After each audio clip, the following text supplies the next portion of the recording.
Hola, ¿qué tal? Su amigo, el doctor Pablo Basurto Rodríguez. El día de hoy hablaré en esta cápsula de la teoría del delincuente. Está basada no en las teorías de la criminología, sino del derecho penal. Es más teórico que práctico. Yo he tenido el privilegio de hablar de este módulo cuando he sido docente en algunas de las diversas universidades que he tenido ese privilegio, que he dado la materia, o que más bien he impartido la materia de Derecho Penal 1. Incluso pocos de los libros que yo he visto que hablan o que le dan la importancia a este módulo es el libro de Griselda Muchategui, de la editorial Oxford. Ahora sí, para poder ir entendiendo qué es el delincuente, pues tenemos que tener una noción, la cual pues aquí se demuestra refiriendo que pues es una persona física que realiza una conducta de acción o omisión, la conducta delictiva cuya responsabilidad penal ha sido probada y consecuentemente ha sido sentenciado. También se le conoce como sujeto activo o agente. Para ello, primero vamos a mencionar que la cuestión de acción o omisión como sujeto activo son presupuestos del delito que, bueno, o elementos del tipo penal en su elemento objetivo, que se ven más adelante en la materia de Derecho Penal 1, cuando se está viendo las teorías del delito o la dogmática penal. ¿Por qué? Porque aquella persona que se le dice delincuente es porque esa conducta está encuadrada en el tipo penal en un verbo reactor de hacer o de no hacer. También existen los que tienen el deber garante, que es una omisión por comisión. Cuestiones que, bueno, para no desfasarme, son cuestiones que se hablan en la teoría del delito. Y consecuentemente debe ser sentenciado por una cuestión. ¿En dónde se acredita el delito? El delito está acreditado hasta en sentencia. Cuando ha rebasado todo aquello, aquella persona perseguida por la acción penal, más allá de toda duda razonable, porque se ha acreditado los elementos del delito. Se ha acreditado la tipicidad, la antijuricidad y la culpabilidad. Antes no se puede acreditar. ¿Por qué? Porque se lleva todo un proceso. Pero bueno, continuando con el módulo, para no desfasarme en otras cuestiones, que incluso si alguien está cursando Derecho Penal 1, no se vaya a confundir porque me estoy adelantando a una temática diversa a lo que viene siendo la teoría del delito. Y también a la cuestión, la persona que nosotros tenemos la noción de denominarle delincuente, aunque a veces todavía no ha sido sentenciado porque se está corriendo un proceso en su contra, vamos a encontrar diferentes denominaciones. Denominaciones que le puede dar el propio derecho penal, el propio proceso penal o sistema penal acusatorio, como hoy en día ustedes lo conozcan, que viene siendo lo mismo, o ejecución de las sanciones penales o etcétera. Esto es respecto del momento en que esta persona se encuentra dentro de un proceso. Antes de que se le dicte una sentencia, a alguna persona se le puede denominar indiciado. ¿Por qué? Porque existen indicios que pueden probablemente acreditar su responsabilidad penal. También se le puede denominar denunciado porque existe una denuncia en su contra y obviamente se le va a investigar. Y bueno, también se le denomina investigado, este concepto que me faltó establecer en la lámina. Y querellado, nada más aquí hago una referencia entre el concepto de denunciado y querellado, porque denunciado y querellado tiene que ver también con el tema del ejercicio de la persecución de la acción penal. Porque normalmente el denunciado puede quedar por aquellos tipos penales o delitos como conocemos nosotros coloquialmente, que son de oficio, y querellados es cuando nada más es por interés de las partes. Recuerden que la forma de poder establecer cuándo es un delito de querella y cuándo es uno de oficio es porque los propios códigos penales nos refieren. ¿En qué forma nos lo refieren? Nos va a decir este delito se persigue por querella. O al final del capítulo, como vienen siendo algunos patrimoniales de los capítulos en los códigos penales, dicen estos delitos se persiguen de querella. Por lo tanto, cuando no digan que se persiguen de querella, pues se entiende que son de oficio. Genéricamente también se le conoce como imputado, porque el artículo 112 del Código Nacional de Procedimientos Penales dice que genéricamente, ¿esto qué quiere decir? Que en cualquier momento del proceso le puedo denominar imputado y es correcto, sin tener que usar tantos tecnicismos. Inculpado.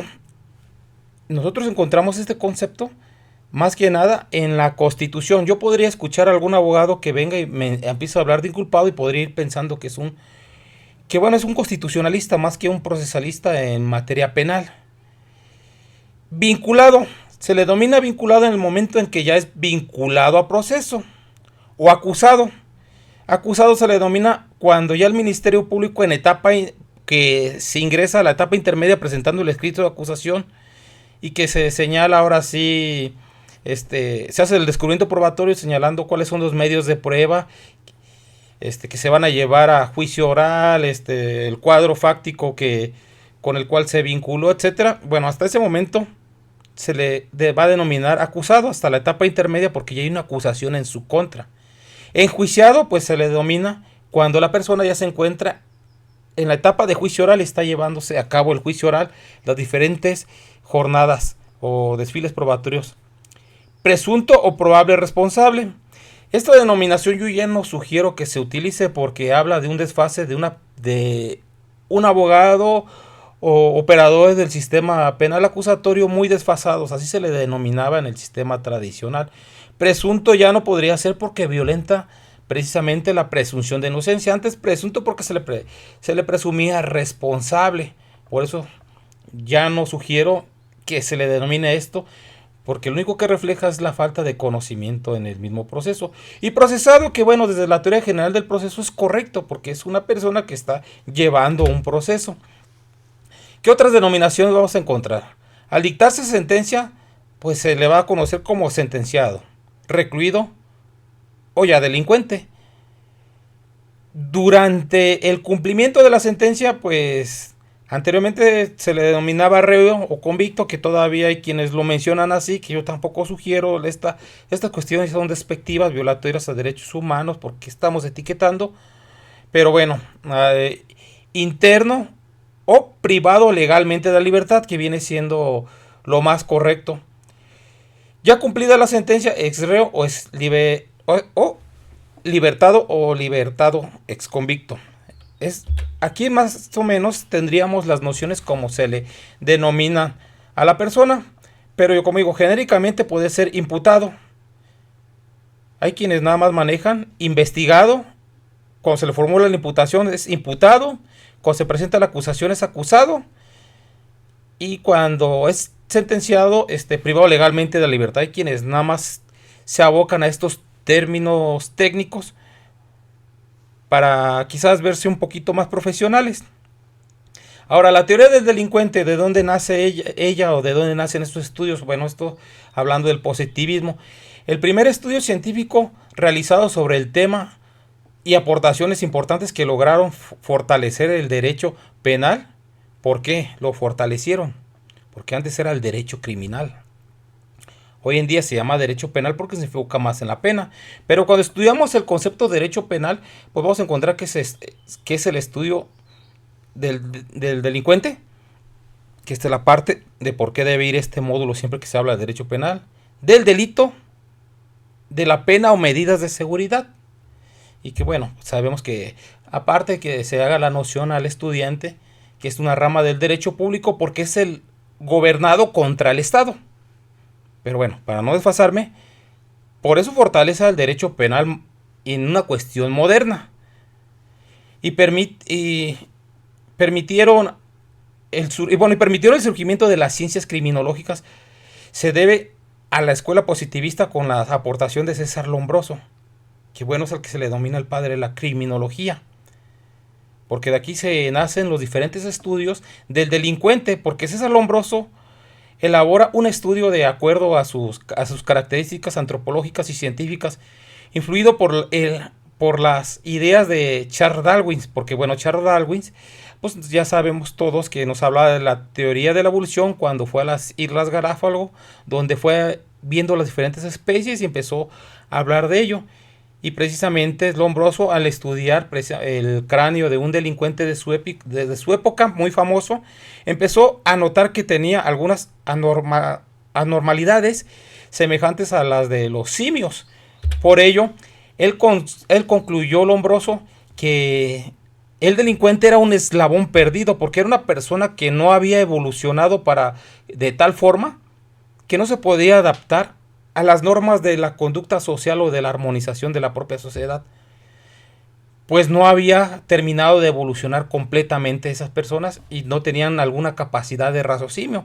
Y él hizo diferentes clasificaciones del delincuente, desde el delincuente ocasional, el loco apasionado, etcétera. Entre ellos el borracho, etcétera. Bueno, entre ellos la mujer delincuente también la tenía clasificada simplemente por, bueno, no, para no ser despectivo, no mencionar, pues bueno, aquellos que les gustaba la vida galante. De ahí fueron surgiendo más ideologías, pues sabemos que César Lombroso, Rafael Garófalo y Enrique Ferri fueron de los, precisamente, pues los que le dieron vida a la criminología y para ir estudiando el factor del delincuente.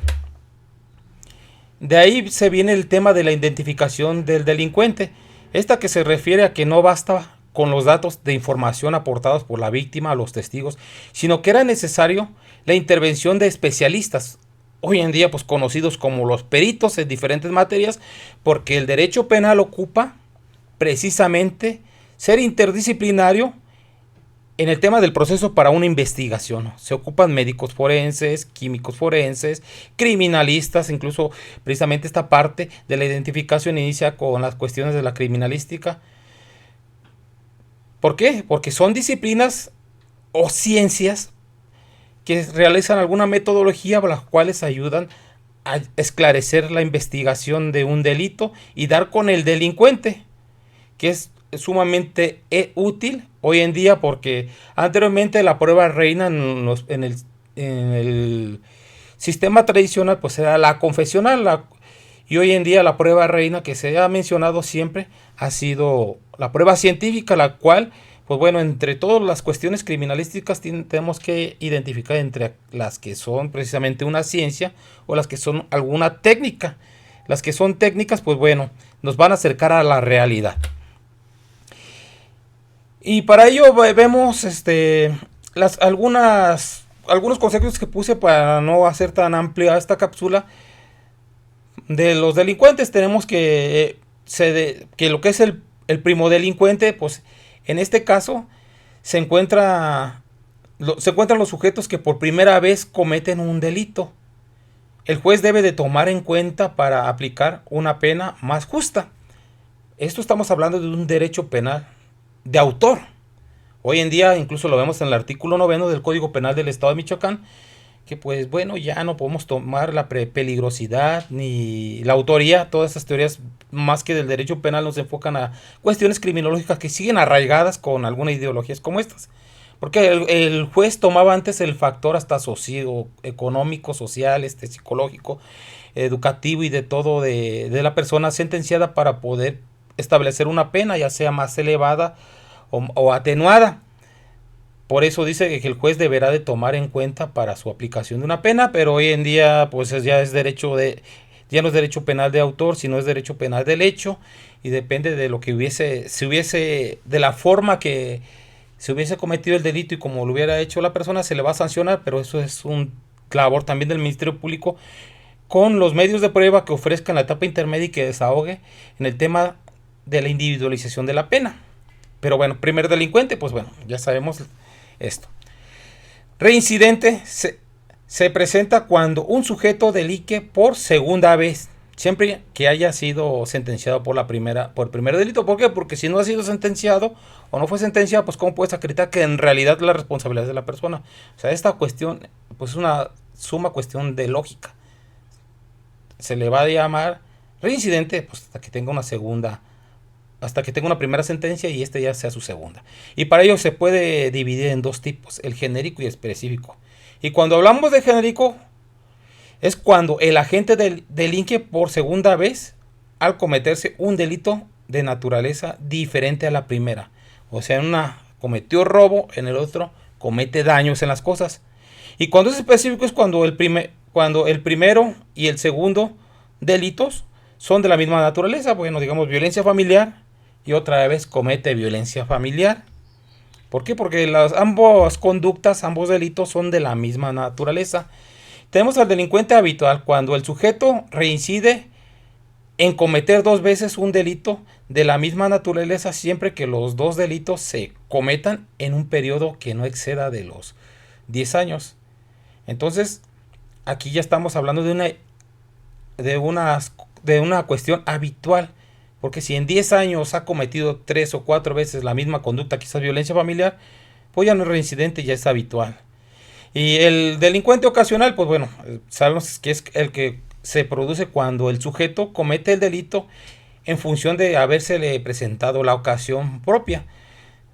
Podemos ver algunos videos o circunstancias que están sentados, quizás, bueno, como ejemplo, sentados esperando un autobús y se levantan a tomar el autobús y el otro sigue esperando el autobús que sigue, pero ve que se queda una bolsa y en su momento tiene ahora sí la facultad de entregársela a la persona que va subiendo al carro o quedársela. Entonces aquí se le da la ocasión de quedársela apropiándose de una cuestión ajena.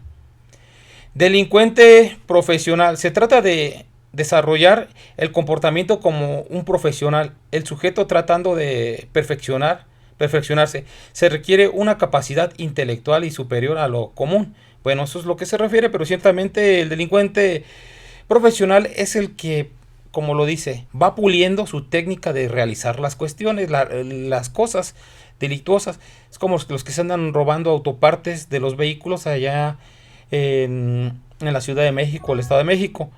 ¿Qué sucede ahí? Pues bueno, son tan hábiles para quitar y en segundos piezas de los vehículos. Uno de los ejemplos que puedo recordar es en robo casa habitación. Había una persona que se metía a robar a las casas habitaciones que ya estaba tan pulido en ciertos puntos que hasta se ponía bolsas en los zapatos con para que no dejaran las huellas de los zapatos. Yo razonando que en alguna vez una de las cuestiones que lo llevó a ser detenido es porque ha de haber dejado alguna huella de alguna planta del calzado que llevaba.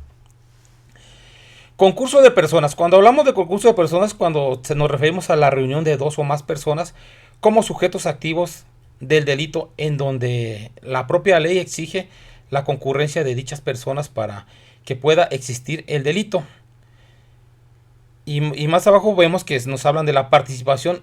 Es la intervención de dos o más sujetos en la intervención de un delito sin que lo exija la norma, por ejemplo, homicidio o robo cometido por dos o más sujetos. Primero voy a mencionar que este es desde una visión más desde la teoría del delincuente y no dogmática, porque cuando entramos a ver el tema de en la dogmática penal y vemos los grados de participación, pues vamos a ver los diferentes tipos de autorías y los diferentes tipos de participación. Aquí vamos a ver cómo se encuentran en aquellas cuestiones descritas en la norma. Va a haber algunos tipos penales que vamos a mencionar que pues ya nada más son doctrinarios, como lo he mencionado, porque a la fecha ya están prescritos o hay una modificación que ya hasta el tipo penal tiene una denominación diferente.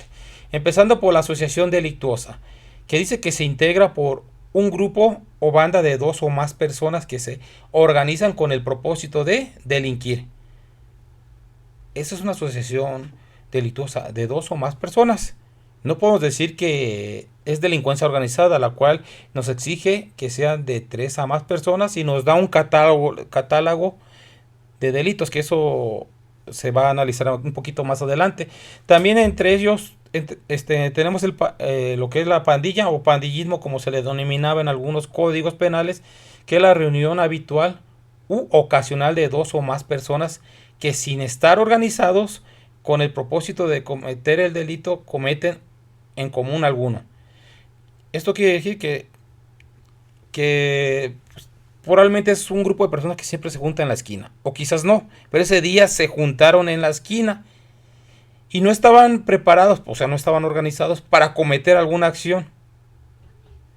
Pero ahora sí, quizás regresando a lo ocasional o quizás regresando a alguna circunstancia, de que pues pasó algunas personas de un bando contrario, pues lo golpearon y pues están cometiendo ahí algún delito. Secta criminal es una especie de delincuencia grupal. Sus integrantes comparten creencias y propósitos y actúan para lograr el fin que persiguen. Bueno, aquí lo que se podría dar hoy en día que de repente ha entrado un poco en boga el tema de maltrato a animales, aquellas sectas criminales que bueno, no vamos, que probablemente son de nueva creación, que no han creado usos y costumbres, que o que manipulan a personas como para sacrificar animales en cuestiones, se me fue la palabra, esta palabra que viene siendo cruel y despiadado. Entonces podríamos manejarlo de esta forma, o aquellas sectas donde engaña a un grupo de personas para que otorguen todos sus bienes, haciéndolos creer que van a alcanzar la salvación, y pues regalan casas, vehículos, o hasta toman veneno. Y podríamos hablar que de aquí se trata de la secta criminal. Esto pues no está en, o no nunca jamás lo he visto yo englobado en algún tipo penal, pero sí he visto que, sin entrar tan a fondo, que en teorías de la criminología sí hablan un poco de ello. La muchedumbre delincuencial o grupal es la reunión de individuos de una forma desorganizada y transitoria que en ciertas condiciones cometen algunos delitos. Puede ser que solo lo cometan una vez, pues bueno, incluso aquí podríamos, aunque sí va más con el tema de una cuestión organizada, de aquellos grupos de choques o aquellas personas que por alguna cuestión pues les tocó reunirse para manifestarse y terminan en forma no organizada cometiendo algunos delitos, vandalizando, quebrando vidrios, dañando negocios, etcétera. Delincuencia organizada, pues bueno, sí, ahora sí como lo referíamos, pues la propia ley especial en su artículo segundo la define como cuando de 3 a más personas se organizan de hecho para realizar en forma permanente o reiterada conductas que por sí o unidas a otros tienen como fin el resultado de cometer alguno o algunos de los delitos siguientes: el delito contra la salud, operación con recursos de procedencia ilícita, tráfico de menores, acopio y tráfico de armas de fuego, de armas, entre otros. ¿Por qué? Porque ese propio artículo segundo de esa ley pues sí nos da un desplegado amplio de qué es la delincuencia organizada. Incluso en cada uno de las fracciones establecidas ahí nos envía a la ley especial que lo contempla. Y entendiendo que normalmente pues todo esto recae en cuestiones federales. La delincuencia organizada es un delito perseguido por el fuero federal, aunque a veces por instrucciones de fiscalías estatales o indicaciones simplemente de fiscales o directivos, hay circunstancias que se llevan dentro de las cuestiones de fuero común. Un ejemplo: a mí me tocaba integrar carpetas de homicidio o simplemente de secuestro agravado. Privan a una persona de la libertad con la finalidad de causarle un mal, que es privarlo de la vida. Tenemos el secuestro agravado y resulta que participan 5 personas. Para mí aquí ya es un tema, y hubo uso de armas de fuego, y otras cuestiones bélicas, vehículos y demás. Pero bueno, todo esto me engloba que es una persecución del fuero federal. Pero de todas formas, pues la instrucción es que salgan fuero común, o simplemente se queda la investigación, se lleva, el día de mañana si se puede obtener una orden de aprehensión y quizás hasta una sentencia, las personas quedan en fuero común. Y a veces yo me he quedado pensando en estas circunstancias que probablemente en un amparo el día de mañana pudieran tumbar alguno de estos procesos, porque pudiera suceder lo que sucedió con el asunto de Caro Quintero, que fue condenado, bueno, ahí fue al contrario, fue condenado por un juez federal, cuando quien debía de haber tenido competencia era un juez de lo local. Acá es lo que a veces yo he dicho, bueno, probablemente lo estamos haciendo nada más por instrucciones, y lo estamos haciendo mal, porque delincuencia organizada es otro tema. Bueno, ya me estoy desfasando un poco. Genéricamente y un poco rápido, sin entrar tan a fondo, nos quedamos una idea de lo poco que se ve en la materia de Derecho Penal 1, cuando hablamos de la teoría del delincuente desde la perspectiva del derecho penal y no desde una noción sociológica o criminológica, porque ya serían todavía mucho más amplios. Como les digo, pues los pocos libros que yo he visto que les dan auge a esta cuestión, pues es el de Griselda Muchategui, de la editorial Offron. Y pues bueno, agradezco mucho este su escucha.